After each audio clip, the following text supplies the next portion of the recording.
Moi, je suis devenu humanitaire depuis le début de ma carrière.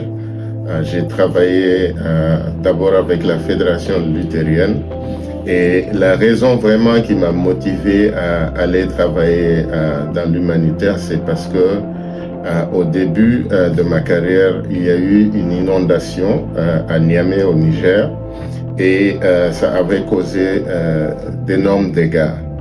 Alors, je connaissais beaucoup de gens qui vivaient dans les zones inondées et ça faisait vraiment mal au cœur de voir que ses amis étaient délogés et avaient perdu pratiquement tout ce qu'ils avaient. Donc, dès que j'ai eu l'opportunité d'aller assister à travers la Fédération luthérienne, je l'ai fait et depuis lors, j'ai pris goût à travailler dans l'humanitaire.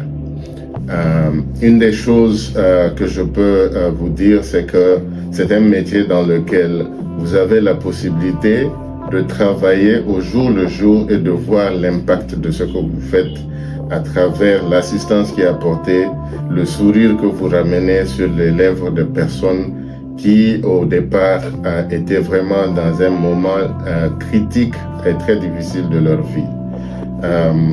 Je me rappelle encore au Mozambique, nous étions en train de répondre aux inondations et nous étions arrivés dans une zone où il n'y avait pratiquement pas de terre ferme.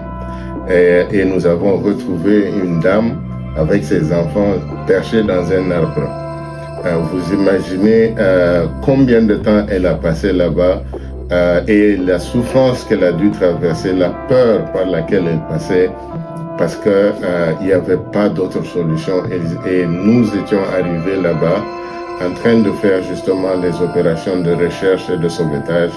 Et nous avions pu aider cette dame à regagner la terre ferme et à recevoir l'assistance dont elle avait énormément besoin en ce moment.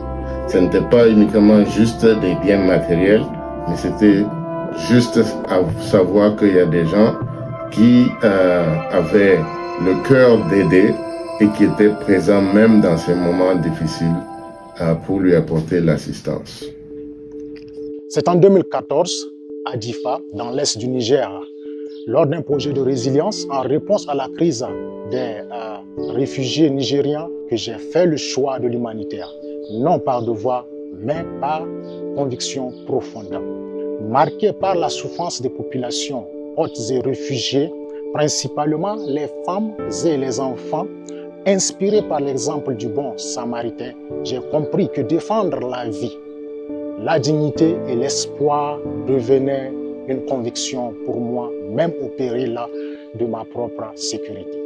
Rencontrer Amina dans le camp des réfugiés de Kerfi, à l'est du Tchad, a profondément renforcé mon engagement humanitaire. Veuve, mère de 5 enfants, survivante de violences, elle a su transformer le cash reçu en une activité génératrice de revenus rentables. Elle m'a dit, grâce à l'assistance de World Vision, maintenant mes enfants ne pleurent plus de faim et je veux qu'ils aient une vie de dignité.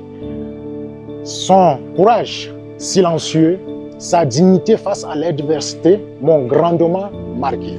Elle incarne la résilience et c'est pour elle et tant d'autres comme elle que je puis continuer ce travail d'humanitaire.